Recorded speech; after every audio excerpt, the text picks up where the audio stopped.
Welcome to Tally Prime training. आज ये हमारा बेसिक फंडामेंटल का थर्ड क्लास है। इससे पहले हमने 2 क्लासेस रिकॉर्डेड कर दिया था। अगर आप इस सेशन में नए हैं तो इससे पहले वाले वीडियो को पहले आप देखिए, फिर इस वीडियो को देखिए। आज का टॉपिक क्या है उसके बारे में हम डिस्कस कर लेते हैं। हमारा जो बेसिक फंडामेंटल ऑफ अकाउंटिंग में जो हम सीख रहे हैं, हम 4 चीज़ें सीख रहे हैं। एक तो है लायबिलिटीज, एक है एसेट्स, और एक है एक्सपेंसेस, और एक है इनकम। इनके बारे में पढ़ रहे हैं। अभी तक हमने लायबिलिटीज पढ़ लिया है और एसेट्स पढ़ लिया है।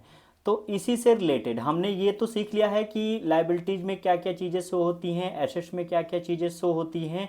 अब हम आज ये सीखने जा रहे हैं कि इनको लिखने का सही तरीका क्या है, कैसे इनको लिखा जाता है। तो उसके बारे में हम आगे बढ़ते हैं। अगर आप मेरे सेशन में नए हैं तो हमारे चैनल को लाइक एंड सब्सक्राइब करना ना भूलिएगा। चलिए आगे स्टार्ट करते हैं। आज का टॉपिक लायबिलिटीज और एसेट्स हमने 2 सेक्शन पहले पढ़ लिया है। आज हम इनको सही तरीके से कैसे लिखा जाता है वो चीज़ें हम सभी सीखने जा रहे हैं। Balance sheets.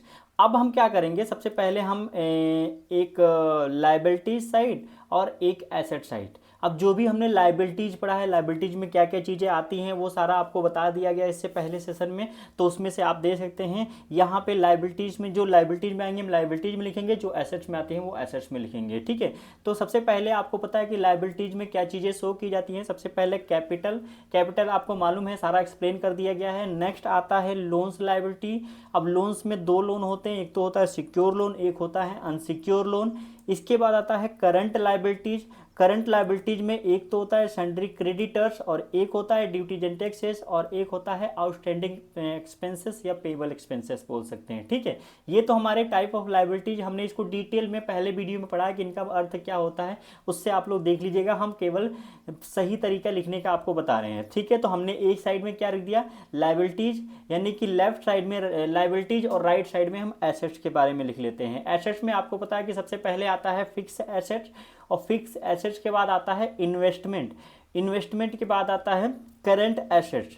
करंट एसेट्स में stock in hand, stock in hand, इसके बाद deposit assets, loan and advance assets, sundry debtors, cash in hand और बैंक अकाउंट। ये सारी हमारी एसेट्स हैं। ठीक है। इस प्रकार से आपको लिखना है। आप एक पेपर और कॉपी उठाइए और इसी सीक्वेंस में तीन बार इसको लिखिए। एक पेपर और पेन उठाइए आप और इसको 3 बार लिख के, व्हाट्सअप नंबर है ये, और इस पे आप शेयर कर दीजिए। तो हमें ये पता लग जाएगा कि हाँ, अगर देखिए जैसे हम टैली को सीखने के लिए ना, हमें सबसे पहले इसके टर्म्स सीखने पड़ेंगे। ठीक है। तो वो सारी चीज़ें हम सीख रहे हैं। टैली डायरेक्ट हम सीख नहीं सकते हैं। जो बेसिक के बच्चे हैं उनको अकाउंट्स की बिल्कुल नॉलेज नहीं होता है, तो उनके लिए वीडियो बनाया जा रहा है। ठीक है। तो चलिए आगे बढ़ते हैं। अब ये हमने सीख लिया। अब इसके बाद हम ये सीखते हैं कि अगर हम इसमें अमाउंट शो करते हैं तो किस प्रकार से उसका फॉर्मेट होगा और कैसे हम इसको तैयार करते हैं।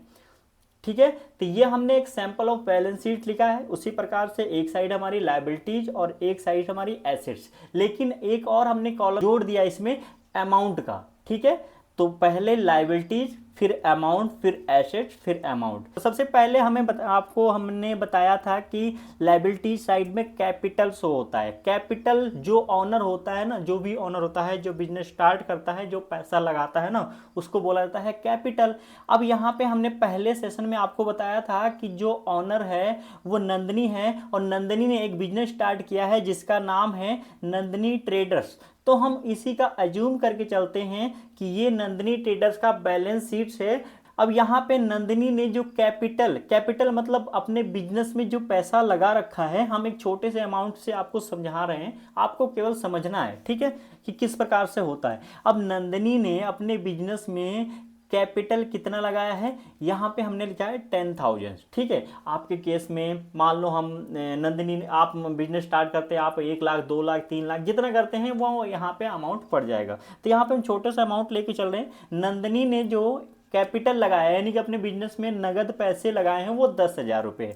देन नंदिनी ने क्या किया है, लोन्स लायबिलिटी, यानी कि उसने लोन भी लेके अपने बिजनेस में लगा रखा है। तो नंदिनी ने जो सिक्योर लोन ले रखा है वो कितने रुपए का ले रखा है, 2,000 रुपये का उसने सिक्योर लोन लगा रखा है अपने बिजनेस में। और अनसिक्योर लोन नंदिनी ने लगा रखा है कितना, 6,000।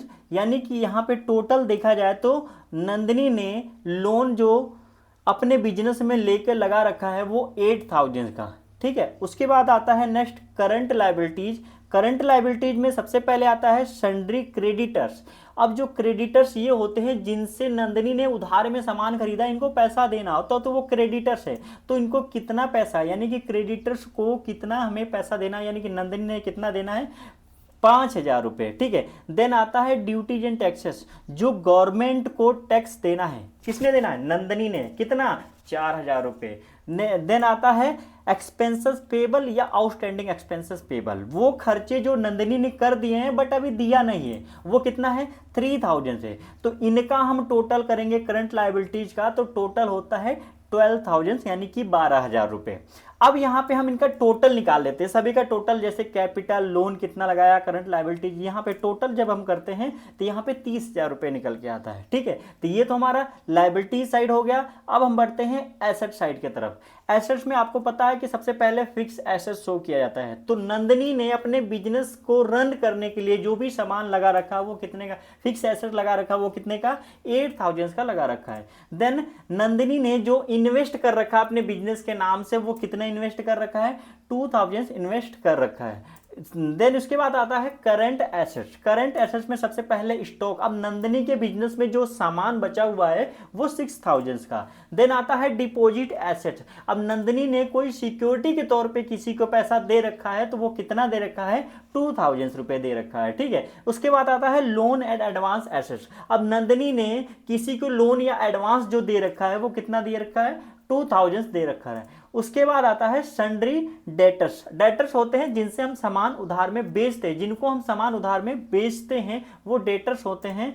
और वो डेटर्स कितना उधार में हमने, नंदिनी ने सामान बेच रखा है, 4,000 का नंदिनी ने सामान उधार में बेच रखा है। फिर इसके बाद आता है कैश इन हैंड, अब नंदिनी के बिजनेस में कितना नगद रुपए बचा हुआ है, वो बचा हुआ यहाँ पे 3,000 रुपये। अब इसके बाद आता है बैंक अकाउंट्स, अब नंदिनी के जो बैंक अकाउंट्स में पैसा बचा हुआ, बिजनेस का जो पैसा है वो कितना है, 3,000 है। तो अब यहाँ पे हम सभी का टोटल करते हैं। तो एक चीज़ें आपको ध्यान देनी होगी कि जब भी हम बैलेंस शीट्स बनाते हैं और बैलेंस शीट्स के दोनों साइडें, लायबिलिटीज और एसेट्स जब तक इक्वल नहीं होंगी तो ऐसा अज्यूम करके चलिएगा, मान के चलिएगा कि आपका जो बैलेंस शीट जो तैयार किया आपने गलत है। तो हमने इनको टोटल करके देखा तो हमारा टोटल जो हुआ 30,000 हुआ, यानी कि लायबिलिटीज और एसेट दोनों इक्वल हुए। तो ये हमारा बैलेंस शीट बिल्कुल ठीक है, ठीक है। तो इसी प्रकार से मैं चाहता हूं कि आप भी कॉपी पेन उठाइए और इनको इसी सीक्वेंस में आप 3 बार नोट डाउन जरूर करिएगा, ठीक है।